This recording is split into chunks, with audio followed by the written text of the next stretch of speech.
Muito bem, queremos conhecer o Senhor e conhecê-lo cada vez mais e nos aprofundar neste conhecimento.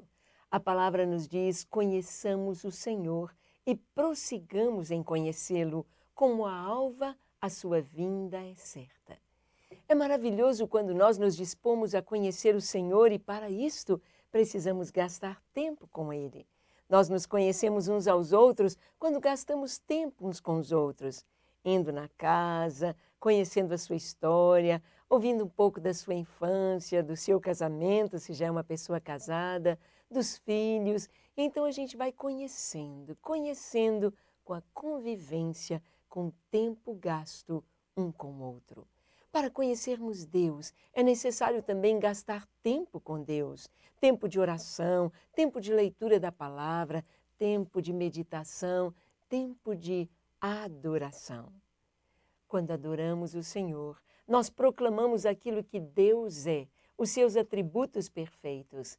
E dentre estes atributos encontramos o senhorio de Cristo ou a soberania de Deus. Ele é Senhor de todas as coisas. E quando aprendemos e entendemos isto, a nossa vida fica leve. Praticamente não há problemas. Que problema quando temos um Deus tão grande, Senhor de todas as coisas? Aquele que tem tudo debaixo do seu controle, a história, os homens, todas as criaturas, tudo está debaixo do senhorio de Cristo, está debaixo da soberania de Deus. Então, para começar o nosso estudo, vamos primeiramente orar. Orar adorando a este Deus tão maravilhoso, a este Deus que é Senhor de todas as coisas. Então, ore comigo. Vamos dizer juntos: Senhor Deus, Senhor dos senhores, Senhor dos exércitos, Senhor da minha vida. Tu és Jesus e és Senhor sobre todas as coisas. Teu nome está acima de todo nome e diante de ti todo joelho se dobra. Te adoro, Senhor, pelo teu domínio em minha vida, porque tu és aquele que fala e eu obedeço. Sou teu, Senhor. És tu quem decides meu viver e governas tudo em mim. Não sou de mim mesmo. Tu és o Senhor a quem eu sirvo com todo o meu coração e por amor. Meu Senhor, em tuas mãos está toda a minha vida e teu é todo o meu coração. Tu, Senhor, te mostras forte para com aquele cujo coração é totalmente teu. Eu sei que és forte, pois dominas sobre tudo. Cada vez que meu inimigo se levantar contra mim, ele certamente cairá, porque tu tens poder para vencê-lo com um só dos teus olhares. Tu és, ó Senhor, o leão da tribo de Judá, que ruge contra os meus inimigos e sempre triunfarás. Te adoro, Senhor, te adoro, Senhor. Minha vitória consiste nisso. Em meio à guerra, apenas te adorar. E isso é tudo. Amém. Ah, como é maravilhoso quando nós descobrimos esta verdade tão grande, tão tremenda, tão maravilhosa diante dos nossos olhos, que a vitória em todas as circunstâncias, em todas as situações, está em adorar ao Senhor. Foi exatamente isto que aconteceu com Jesus naquela prova tão tremenda, quando Jesus jejuou, estava em oração, consagração e jejum durante 40 dias e 40 noites, durante os quais ele nada comeu nem bebeu. Ali esteve Jesus diante do Pai. E a Bíblia nos diz que Satanás, que o diabo veio e estava tentando Jesus, tentando fazer Jesus pecar, tentando fazer Jesus cair na tentação. E o diabo tentou com a fome que o Senhor estava sentindo depois de 40 dias de jejum. E ele disse: se tu és filho de Deus, manda que essas pedras se transformem em pães. Quem sabe pedras redondinhas, quem sabe com aquela fome, o cheirinho que sai de uma padaria, daquele pão quentinho na hora, aquele pão que chega a derreter na nossa boca de tão gostoso. Mas Jesus sabia que ele poderia até mesmo transformar aquelas pedras em pães, mas não sob a insinuação de Satanás, mas não sob a tentação do maligno. Então Jesus responde: olha, nem só de pão viverá o homem, mas de toda palavra que sai da boca de Deus. Disto viverá o homem. E o diabo foi tentando, tentando, e por fim mostrou a Jesus todos os reinos do mundo, todos os poderes, as nações e todos os homens. E disse: se você me adorar, eu te dou todas estas coisas, como se fossem dele. E realmente é assim que o inimigo faz com as pessoas. Promete mundos e fundos, promete muitas coisas, promete dar tudo. E, na verdade, ele não é dono de nada, porque o dono absoluto de todas as coisas é Deus. O dono de tudo que existe, até o próprio Satanás é uma criatura de Deus. E Deus pode fazer com ele o que Deus quiser fazer. Ele está totalmente à mercê da vontade de Deus, que é soberana. Mas Jesus, então, estava ali como homem, e ele deveria vencer Satanás e todas aquelas provações, aquelas tentações como homem, no poder do Espírito Santo.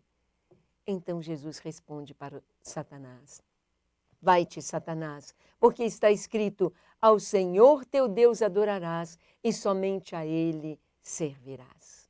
Somente ao Senhor adorarás. E então, naquela hora, o diabo deixou, foi embora, porque a questão da adoração fecha todas as portas, todas as dificuldades, todas as questões, em termos de provações, em termos de tentação. A adoração é a mais alta arma do cristão para vencer e derrotar o inimigo. A adoração faz com que o inimigo fuja de nós, como fugiu de Jesus. Quando nós adoramos a Deus por aquilo que Ele é, pelo que o Senhor é. E quando nós o conhecemos, então nós podemos perceber isto, que conhecendo o Senhor, nós então estamos assim abrigados debaixo da sua proteção e debaixo do seu amor. Bem, vamos analisar então sobre a soberania de Cristo, sobre o senhorio do Senhor, sobre esta questão de Deus ser soberano sobre todas as coisas. O que nos diz o dicionário a respeito disso? Bem, o dicionário diz o seguinte, ele diz... o dicionário Aurélio nos traz a definição de senhor como direito de senhor sobre alguma coisa, domínio, autoridade. Direito de ser senhor, domínio, autoridade. Nós vamos ver Jesus com toda a autoridade, entrando no templo, colocando em ordens as coisas ali no templo. Jesus com autoridade sobre as forças da natureza, mandando ao vento, cessa. Mandando ao mar, as ondas encapeladas, acalma-te. E na mesma hora, no mesmo instante, sob a palavra de ordem do Senhor, o vento cessou e o mar encapelado se acalmou. Autoridade, poder, domínio sobre todas as coisas. O dicionário nos mostra isso como ser senhor, ter autoridade, domínio, poder. Quando compreendemos este atributo de Deus, quando compreendemos que Deus reina sobre todas as coisas, há vários salmos que nos dizem isto: o Senhor reina, está vestido de majestade. O Senhor se vestiu e se revestiu de fortaleza. O mundo está firmado e não poderá vacilar. O Senhor reina. Reina não apenas nos céus entre os anjos. Reina não apenas sobre as estrelas, sobre os sistemas, as galáxias, as nebulosas, o universo. Reina não apenas sobre o mundo animal, ou no, o mundo vegetal, ou o mundo mineral, sobre a Terra, o nosso planeta, mas reina sobre os homens, reina sobre a história, reina sobre os anjos caídos, reina sobre todas as coisas. O Senhor reina. E todos têm de obedecer à sua voz. É isso que o dicionário nos diz. E o dicionário também fala sobre mais duas palavras: posse e propriedade. Posse e propriedade. Então, o senhorio implica em posse, implica em um dono, em um dono. Eu posso ir a uma livraria e comprar um livro igualzinho a todos os outros que foram feitos em série. Mas no momento em que eu coloco o meu nome naquele livro que eu comprei, ele passa a ter um dono. Eu passo a ter o direito de posse daquele livro. Eu o coloco onde eu quiser, na minha casa, eu abro, eu leio, eu posso dá-lo, eu posso fazer o que eu quiser com ele. Ele pertence a mim. Como é importante saber que nós pertencemos ao Senhor. Eu e você pertencemos ao Senhor. Pertencemos por direito de criação. Pertencemos, depois que nos convertemos, por direito de salvação, de remissão, pelo direito do Senhor ter nos comprado com o sangue de Jesus. Passamos a pertencer ao Senhor. Ele tem o direito de posse sobre nós.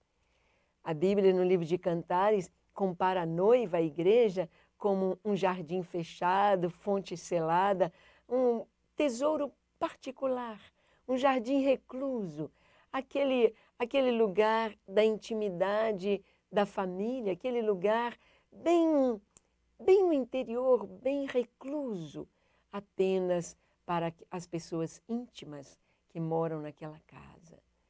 Nós somos o jardim fechado, o tesouro particular do Senhor. Soberania de Deus implica que pertencemos a Ele, que temos um dono maravilhoso. Houve um irmão que teve uma experiência tremenda com Deus. Ele estava certa vez assistindo a um programa na televisão, e o programa era um programa de notícias. Mas há tantas notícias tão pesadas, tão difíceis, tantas cenas tão terríveis, que muitas vezes, depois de assistir aquela notícia, a gente fica com um peso na cabeça, não é verdade? E ele sentiu aquele peso na sua cabeça, aquela seta maligna que ficou causando aquela interferência na sua mente. E ele orava: meu Deus, me livra, me tira essa interferência na minha mente, e aquilo continuava, prosseguia na sua cabeça. Então, ele resolveu usar a autoridade do Senhor e resolveu enfrentar aquele problema cara a cara com o inimigo. Ele entrou no seu quarto, fechou a porta. Ele disse: olha, Satanás, o diabo, eu sei que você jogou uma seta na minha mente e essa seta está pesando a minha cabeça, mas você não pode tocar em mim, nem tocar na minha casa, nem tocar na minha esposa, nem nos meus filhos, nem em nada que está sob a minha guarda. Nada das coisas das quais eu sou mordomo, porque eu e a minha casa temos um dono, e o nosso dono é Jesus. Então, olha, você só tem uma chance de tocar em mim. É se o meu dono, se o meu Senhor permitir que você faça isso. Então, eu vou te dar uma dica para você pedir a Ele se você pode ou não me tocar. E ele então deu uma como se outras pessoas o vissem dizer: puxa, o irmão está louco. Porque ele disse: olha, você, Satanás, vai subindo aí para cima. Vai subindo, subindo, subindo, subindo, subindo, atravessa estes céus todos. E quando você chegar, quando você não aguentar mais subir, você terá chegado diante do trono do Altíssimo. E à direita dele está o meu Senhor assentado, está Jesus.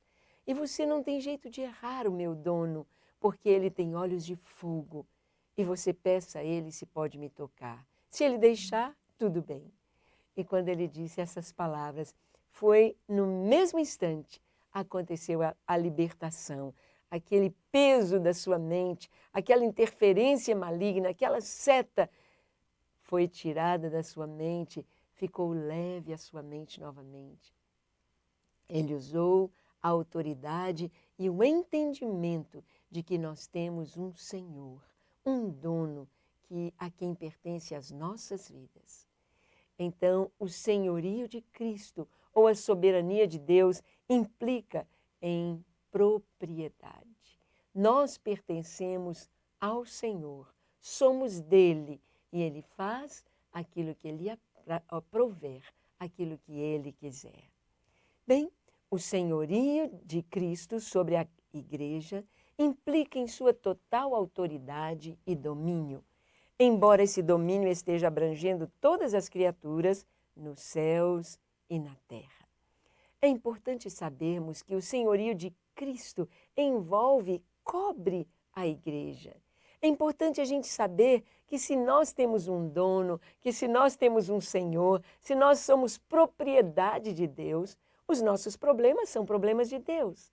As nossas vitórias são vitórias de Deus. As nossas alegrias são as alegrias dele.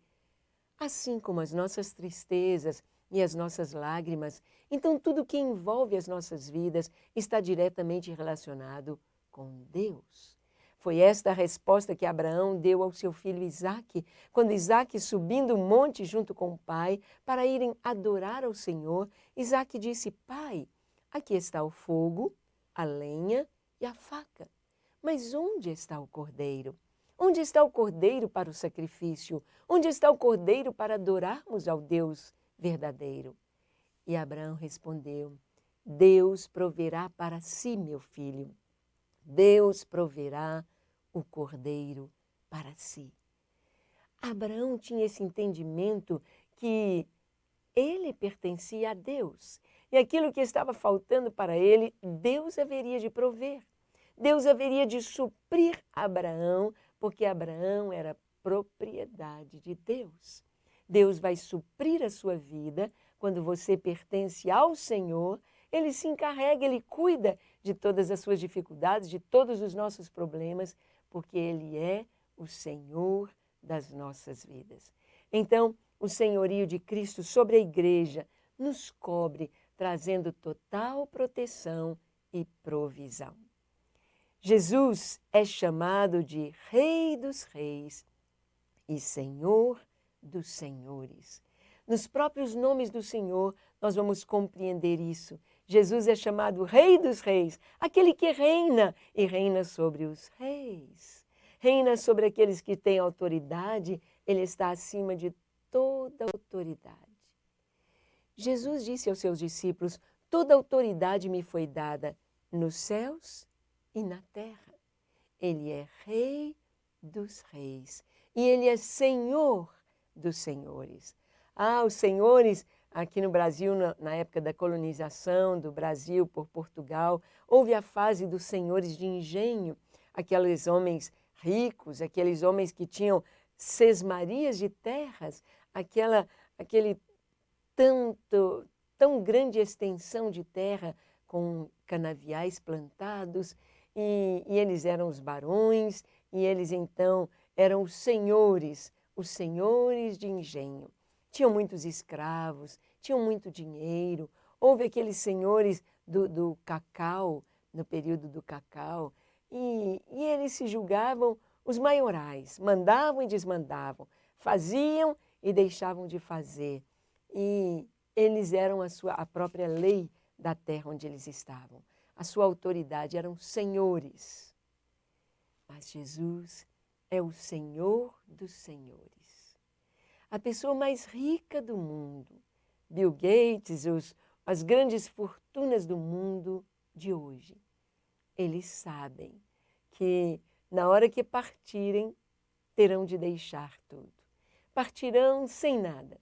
Como Alexandre o Grande, ele pediu que fosse feito no enterro dele exatamente isso, que as mãos dele ficassem do lado de fora, abanando, as suas mãos estivessem vazias e que todos vissem que tudo que ele conquistou, todos os reinos, todo o ouro, toda a riqueza, ele não estava levando absolutamente nada para a vida além.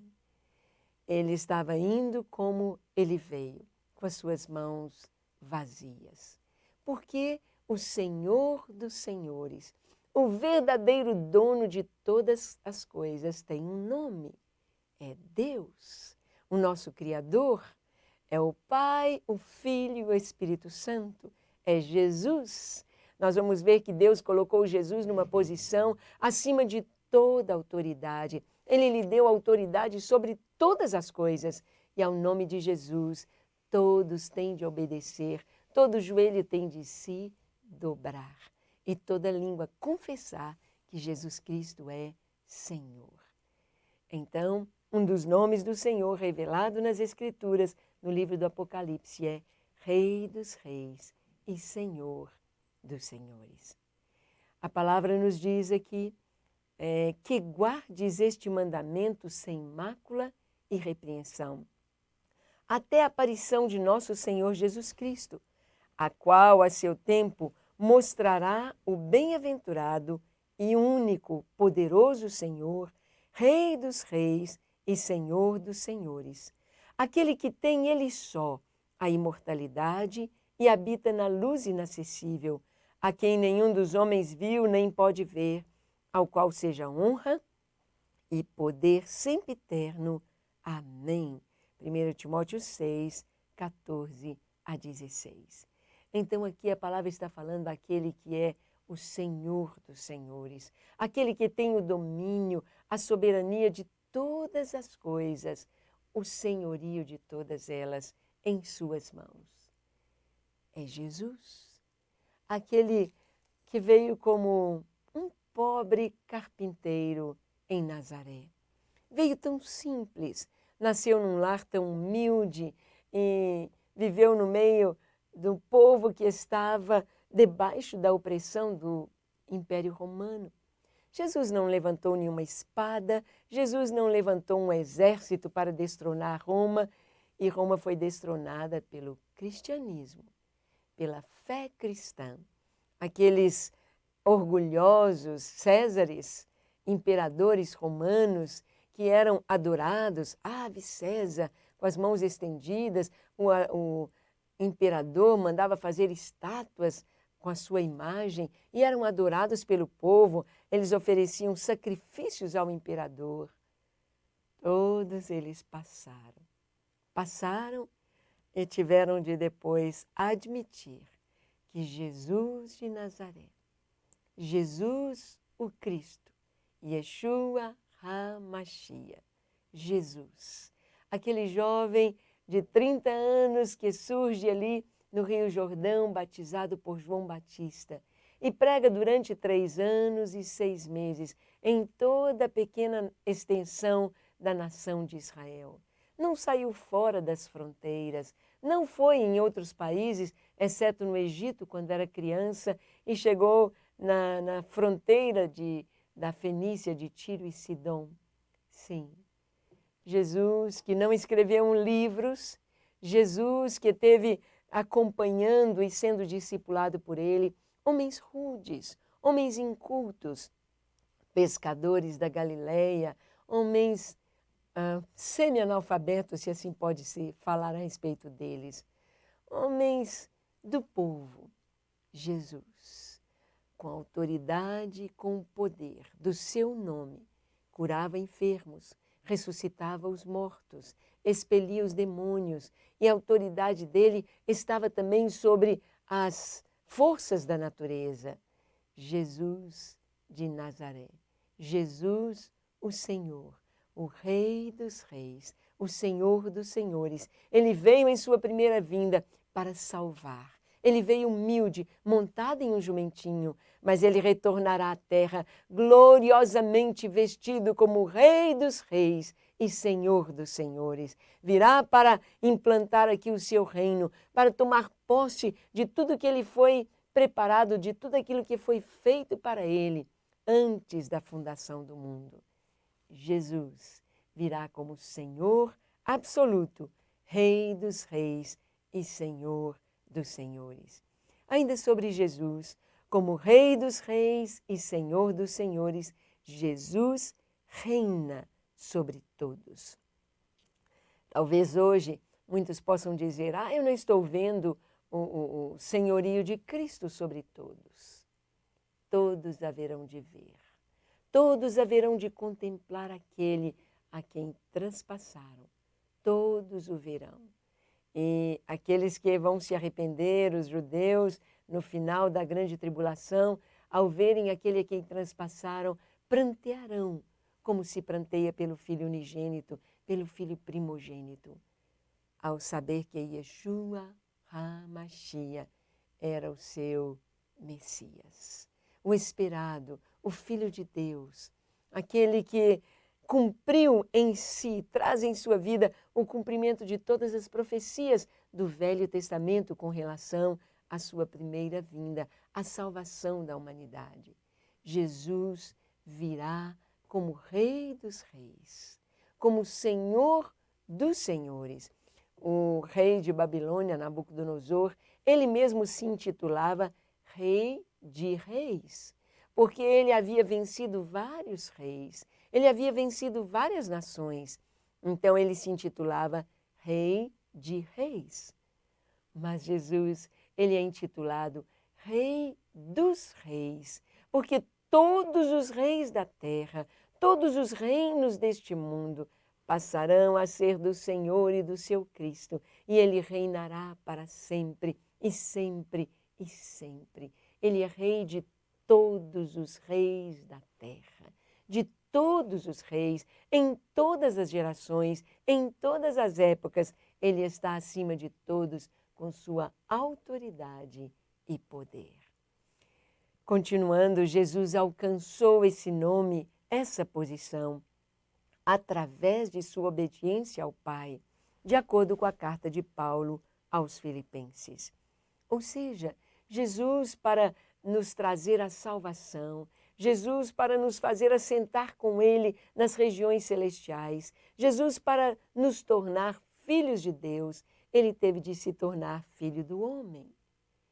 Ele teve de assumir a forma de servo e teve de ser obediente até a morte, e morte de cruz. Foi através da sua obediência, quando ali no Getsêmani Jesus disse ao Pai, Pai, se é possível, passe de mim este cálice, mas não seja como eu quero, mas sim como tu queres. Se é possível, afasta de mim este cálice. Afasta. Mas o cálice não seria afastado. Jesus haveria de tomar aquele cálice. Jesus haveria de tomar sobre si as nossas culpas, o nosso pecado. Jesus haveria de nos trazer a salvação eterna, sofrendo Ele mesmo o castigo que nos traz a paz. Ou seja, a nossa condenação, Jesus a levou sobre si. Ele alcançou um nome que está acima de todo nome pela sua obediência ao Pai, em cumprir o propósito do Pai. Eu e você trazemos, enquanto caminhamos aqui na terra, uma cruz. E a nossa cruz é exatamente como a cruz de Jesus, onde o nosso eu, a nossa vontade tem de morrer, onde nós devemos dizer, Pai, não seja como eu quero, mas como tu queres. Senhor, eu não sou dono da minha vida, eu não sou dono de nada. Tu és dono de tudo, és o Senhor de tudo, governa sobre a minha vida. E então, Senhor, eu me entrego totalmente à tua vontade, ao teu querer. E quando nós tomamos esta posição, como Jesus o fez, então o que nos aguarda é coroa. Ser fiel até a morte, disse Jesus, e eu te darei a coroa da vida. A coroa é para os que são fiéis. Trocar a cruz pela coroa, através da obediência. Jesus obedeceu ao Pai. Por isso ele recebeu a coroa de Rei dos Reis e de Senhor dos Senhores. E é maravilhoso saber que a experiência de Jesus, ele nos leva consigo para nos fazer assentar nas regiões celestiais juntamente com ele, para nos fazer também reinar juntamente com ele. E isso é maravilhoso quando compreendemos a vontade de Deus. Vamos ver o que diz Filipenses capítulo 2, do verso 5 a 11. Está escrito, de sorte que haja em vós o mesmo sentimento que houve também em Cristo Jesus, que sendo em forma de Deus, Não teve por usurpação ser igual a Deus, mas esvaziou-se a si mesmo, tomando a forma de servo, fazendo-se semelhante aos homens, e achado na forma de homem, humilhou-se a si mesmo, sendo obediente até a morte e morte de cruz. A palavra de Deus nos diz que nós devemos ter o mesmo sentimento que houve em Cristo, um sentimento de humildade, um sentimento de submissão à vontade do Pai. Quando nós submetemos a nossa vontade a Deus, nós nos tornamos semelhantes a Jesus. Ou seja, quanto mais buscamos a Deus e conhecemos o Senhor, mais humildes nós vamos nos tornando. A nossa vontade vai mesmo para a cruz. O nosso eu vai para a cruz.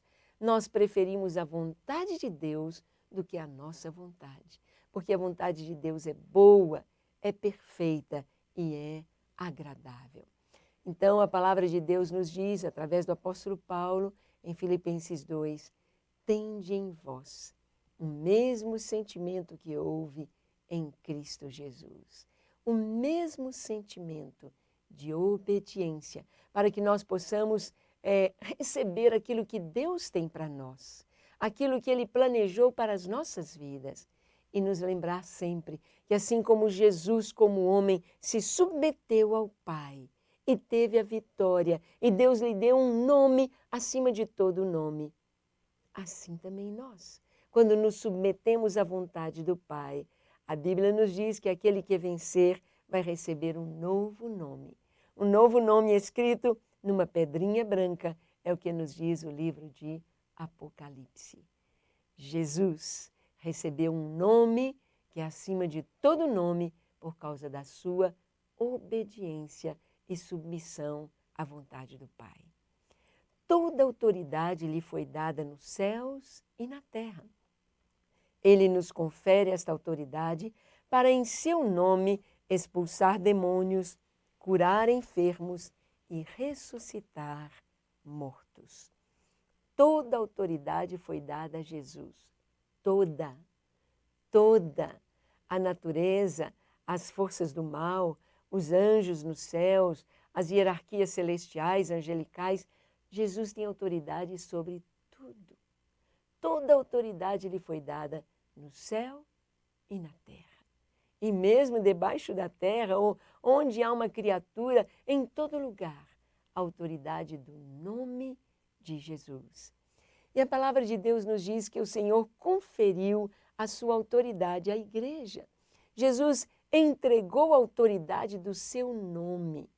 É como alguém que é muito rico e assina um cheque em branco para você sacar o que quiser, o que precisar, porque é o dono do banco que deu aquele cheque assinado.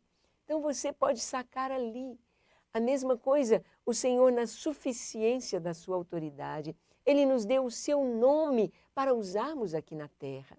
Nós não precisamos ficar com medo, nós não precisamos ficar sofrendo as dificuldades debaixo de opressão. Nós podemos usar a autoridade que nos foi dada no nome de Jesus. Porque Jesus é soberano sobre todas as coisas. Ele pode até mesmo criar uma situação, criar alguma coisa que não exista, se necessário for, para nos abençoar, para trazer às nossas vidas aquilo que é a vontade de Deus. O Senhor move o mundo para cumprir a sua vontade. Por exemplo, quando Maria estava grávida do bebê Jesus e estava perto da criança nascer, e para cumprir as profecias o menino deveria nascer em Belém da Judéia. Maria e José estavam morando na região montanhosa de Efraim, estavam morando em Nazaré. Eles então viajaram até Belém. Por quê? Será que porque eles disseram, vamos cumprir a profecia? Não, absolutamente. Houve um decreto de César Augusto para que todos viessem se alistar na sua cidade de nascimento. Viessem se alistar onde a sua família havia nascido, onde o pai havia nascido. eles teriam de migrar, de viajar, era o recenseamento. Maria e José viajaram até Belém e ali se cumpriu os dias do nascimento de Jesus. E ele nasceu em Belém, cumprindo-se a profecia. Deus moveu a história, Deus moveu o homem mais poderoso da terra, que era o imperador de Roma, para baixar aquele decreto, para assinar aquela lei, para que todos viessem se alistar, porque Deus tinha um propósito em mente. O seu filho deveria nascer em Belém da Judéia. Então, vemos em tudo a soberania de Deus agindo. Deus tem os seus planos eternos e, como Jó disse, nenhum dos seus planos pode ser frustrado. A autoridade de Jesus era visível em seus ensinos. Mateus 7, 29. Podia perdoar pecados e fora concedida pelo Pai. Nós vamos ver a autoridade de Jesus para curar, para expulsar os demônios, para ressuscitar os mortos, mas a autoridade também nos seus ensinos. Jesus ensinava com autoridade. A palavra dele era ministrada com autoridade e não como os escribas ou fariseus, como os estudiosos das Escrituras. Jesus, ele podia dizer, olha, ouviste o que foi dito aos antigos, não adulterarás, eu, porém, vos digo. Jesus estava trazendo algo para completar a própria lei, não para desfazer da lei, mas para ampliar o sentido da lei. Ouviste o que foi dito, não matarás. Eu, porém, vos digo, se alguém ficar com raiva do seu irmão e o chamar de tolo, de burro, de raca, será réu de julgamento, réu do fogo e do inferno. Jesus trouxe palavras assim com autoridade inquestionável. Não só nos seus ensinos, mas Jesus também tinha autoridade para perdoar pecados. Quando aquele paralítico foi descido pelas 4 pontas, por cordas dos seus amigos, descendo até onde Jesus estava naquela casa, porque a casa estava muito cheia de gente, e os amigos queriam que Jesus visse aquele homem paralítico e fizesse algo por ele. Jesus olhou e viu não apenas uma enfermidade paralisante. Jesus não viu apenas aquele problema daquele homem físico, mas viu o que motivava. Jesus viu além, seu coração, viu a mágoa, viu o rancor, viu o pecado no seu coração. E Jesus disse, filho, perdoados estão os teus pecados. E todos que estavam ali em volta disseram, quem é este? Quem tem autoridade para perdoar pecados, senão um só, que é Deus? E Jesus disse, olha, para que saibais que o Filho do Homem tem na terra autoridade para perdoar pecados, ele disse ao paralítico, levanta, toma tua cama e vai para a tua casa. E na mesma hora o paralítico tomou a sua cama e saiu andando à vista de todos, e todos ficaram maravilhados com a autoridade de Jesus. Autoridade para perdoar pecados. Os escribas e fariseus lhe interrogaram sobre a sua autoridade. Que autoridade é esta? Quem te deu esta autoridade? O centurião disse para Jesus, mestre, eu não preciso que você vá à minha casa. O senhor não precisa ir à minha casa debaixo do meu telhado, porque um judeu que entrava na casa de um gentio, depois ele tinha de se purificar, porque era contaminação. E ele disse, eu sou um homem sujeito à autoridade. E digo a um soldado, vai, ele vai, a outro, vem, ele vem. Então, Senhor, dize uma palavra e meu servo ficará curado. E Jesus disse, olha, em verdade vos digo que nem em Israel eu achei uma fé como esta. Aquele homem entendia o que era a autoridade. Só tem autoridade quem está debaixo de autoridade. A autoridade de um guarda de trânsito não está no seu nome ou na sua família, está em quem lhe conferiu aquela autoridade. Em última instância, o próprio governo da nação. Aquela farda, a autoridade, aquele apito, ele recebe para exercer ou cumprir a sua função na sociedade, porque ele está debaixo de autoridade. O centurião reconhecia que acima de Jesus Jesus como homem aqui na terra. O Pai estava cobrindo Jesus. Ele havia recebido esse mandato do seu Pai, esta autoridade que lhe fora conferida nos céus, sobre os céus e na terra. Então a autoridade de Jesus era também para perdoar pecados, para curar os enfermos. Toda a autoridade lhe havia sido dada nos céus e na terra. Jesus é o Rei dos Reis, o Senhor dos Senhores. A autoridade de Jesus foi conquistada na posição de homem, através de sua inteira submissão ao Pai, no poder do Espírito Santo. A autoridade de Jesus aqui como homem, aquele período que ele esteve aqui, foi conquistada através da sua obediência, sua submissão ao Pai. E Jesus conseguiu isto no poder do Espírito Santo.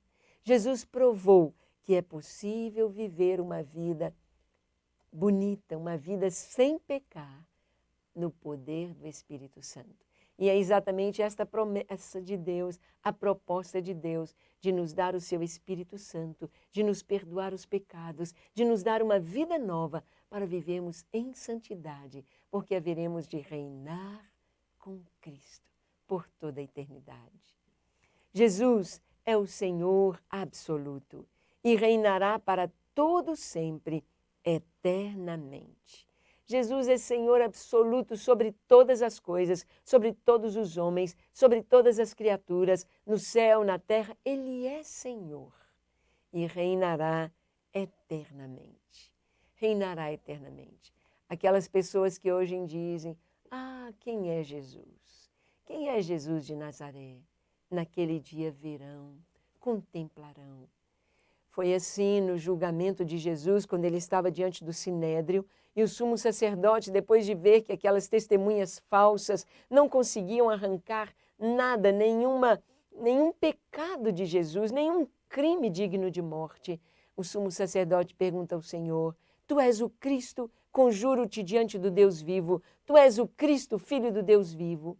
E Jesus disse, tu o dizes, e eu te digo que vocês verão o Filho do Homem vindo nas nuvens, na glória do seu Pai. Vocês verão o Filho do Homem, verão. E o sumo sacerdote rasgou as suas vestes e disse, ele blasfemou, é réu de morte. A autoridade do Senhor. E eu fico pensando, quando chegar aquele grande dia, em que eles contemplarem Jesus, Yeshua HaMashiach, Jesus de Nazaré, o Messias, o Filho de Deus, entronizado, sentado à direita do Pai. Como será? Como será? A estratégia divina para salvar o homem incluía o plano de Jesus morrer na cruz. Muitos dos judeus dizem, os cristãos têm 3 deuses. Absolutamente, cremos em um só Deus, em 3 pessoas, o Pai, o Filho e o Espírito Santo. Mas os 3 são um só Deus. É um mistério maravilhoso, mas que o Velho Testamento nos mostra. E teremos mais para frente um estudo só sobre isto, sobre a Trindade. Mas no plano de Deus estava não apenas de Jesus, o Messias, ser entronizado como Rei dos Reis e Senhor dos Senhores, mas ele deveria passar pela cruz para salvar o homem, para trazer vida eterna, para trazer o perdão dos pecados, para que o homem fosse salvo, redimido e conhecesse o Senhor.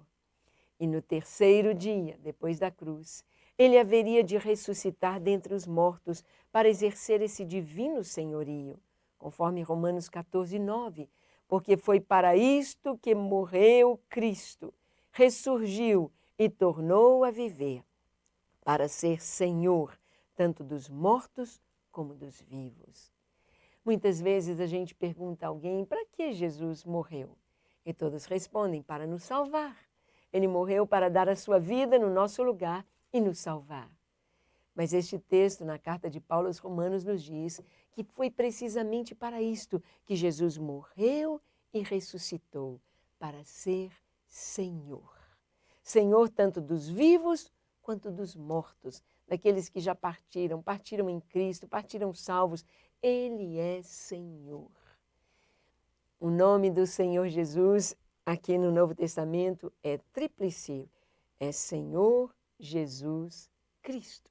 E no seu próprio nome nós vemos a Trindade. Senhor nos lembra do Pai, Adonai, Senhor. Jesus, Yeshua, é o nome de Cristo. É o seu nome terreno, nome que significa Jeová é Salvador. E Christos, ou Cristo, ou Messias, ele é o Messias, significa ungido. Aqui está, no nome de Jesus Cristo, o Espírito Santo. Senhor Jesus Cristo. O Pai, o Filho e o Espírito Santo juntos. A Trindade, no plano excelso de Deus, no plano de salvar o homem, mas no plano de também Jesus ser o Senhor. Ele morreu para ser Senhor, tanto dos vivos quanto dos mortos.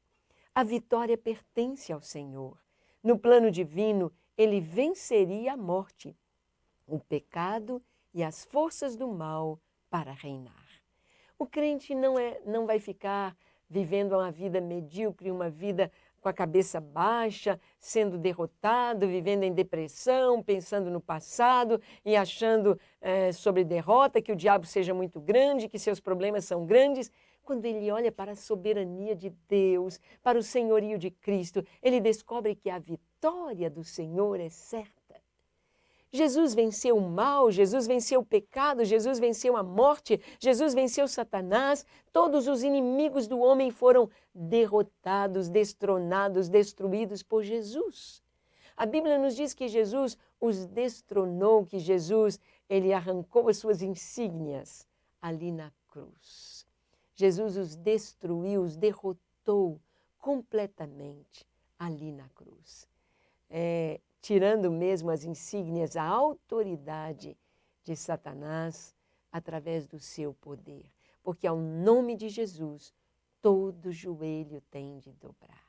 Nos céus, na terra e debaixo da terra. E toda língua confessar que Jesus Cristo é o Senhor, para a glória de Deus o Pai. Ou seja, o senhorio de Cristo é o cumprimento da vontade do Pai através do seu Filho Jesus, restaurando todas as coisas e trazendo-as para o plano de Deus e o cumprimento da vontade do Senhor. Em Lucas 1,33 estava profetizado a respeito dele: e reinará eternamente na casa de Jacó, e o seu reino não terá fim. Para reinar eternamente não poderia ser uma pessoa comum, uma pessoa normal como Davi, que morreu e teve de ser substituído por Salomão. Não podia ser como Salomão, substituído por Roboão, e assim os reis são substituídos por seus filhos. Para reinar eternamente, o Filho de Deus, o Messias, tinha de ser Deus, eterno, pré-existente, existente desde antes da fundação do mundo. É Jesus. Ele é chamado o Pai da eternidade, o Príncipe da paz. E ele reinará eternamente sobre a casa de Jacó. É Jesus, o Senhor, reinando sobre Israel, reinando sobre as nações da terra, reinando sobre a igreja, reinando sobre o mundo, reinando sobre tudo que foi criado. Jesus. Apocalipse 11:15 diz: e o sétimo anjo tocou a sua trombeta, e houve no céu grandes vozes que diziam: os reinos do mundo vieram a ser de nosso Senhor e do seu Cristo, e ele reinará para todo sempre. O sétimo anjo tocou a trombeta, e o reino deste mundo passou a ser do nosso Senhor e do seu Cristo, e ele reinará pelos séculos dos séculos, para sempre e sempre. Este é o cântico do Aleluia de Handel, e ele reinará para sempre, para sempre. Para exercer o seu poder e governo sobre os homens e conduzir-nos ao Pai, à sua presença gloriosa. Ele é o Senhor, e diante dele todo joelho se dobrará, e toda língua confessará que Jesus Cristo é o Senhor, para a glória de Deus, o Pai. Sim, em Cristo todas as coisas convergirão, todos. E assim como no Apocalipse, os 24 anciãos tiraram as suas coroas e a depositaram aos pés daquele que está sentado no trono. E nós sabemos que tudo que temos, todo e qualquer galardão que tivermos, a honra, a glória, a majestade, a causa de termos qualquer coisa, o verdadeiro dono é o Senhor. É Ele quem nos usa, é Ele quem nos conduz, é Ele que fala, é Ele que coloca as palavras em nossos lábios, é Ele quem cura, é Ele quem liberta. Somos apenas instrumentos em suas mãos e depositamos diante dele as nossas coroas ou a nossa recompensa. Jesus é Senhor sobre todos. Isso nos traz segurança absoluta, que Ele reinará para todos sempre. Toda língua confessará que Jesus Cristo é o Senhor. Os que entregaram suas vidas ao Cordeiro de Deus, branquearam as suas vestiduras no seu sangue puro e carmesim, andando em sua companhia e desfrutando de sua doce comunhão. Sim, quando entregamos nossas vidas ao Senhor, Ele nos santifica, Ele lava as nossas vestes, e Ele lava o nosso coração, Ele nos dá uma vida nova para nós andarmos e vivermos agora em obediência, olhando para o autor da nossa salvação, olhando para Jesus e sendo a Ele submissos à sua vontade. Também irão reinar com Ele em glória celeste. Romanos 5,17 diz: porque se pela ofensa de um só a morte reinou por esse, muito mais os que recebem a abundância da graça e do dom da justiça reinarão em vida por um só, Jesus Cristo. Que coisa tão linda! Nós haveremos de reinar e havemos de reinar com Cristo em vida, não só depois da morte, não só naquele dia glorioso quando seremos aperfeiçoados em Cristo e o veremos face a face, mas reinamos com o Senhor em vida.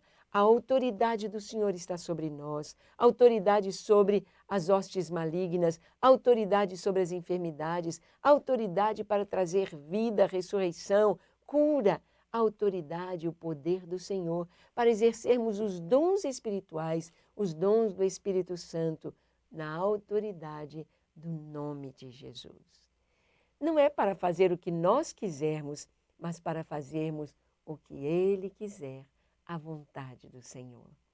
O Senhor Jesus nos dá a vitória sobre a morte.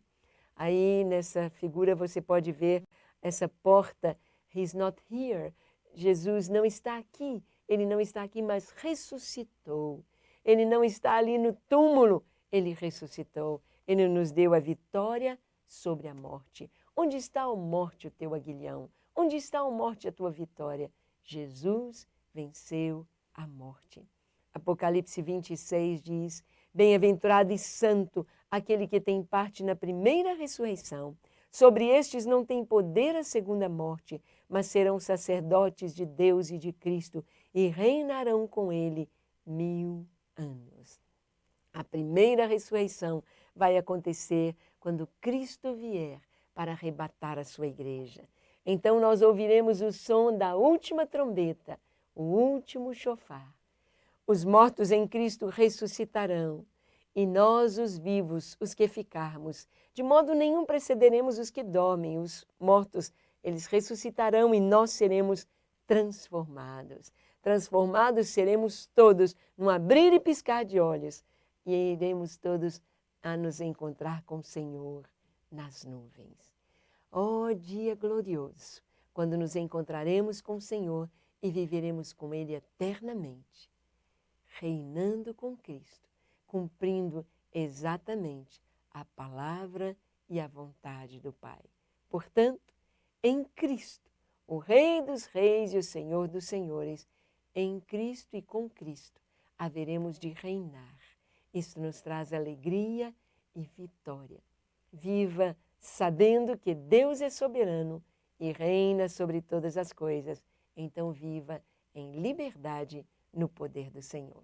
Que Ele te abençoe.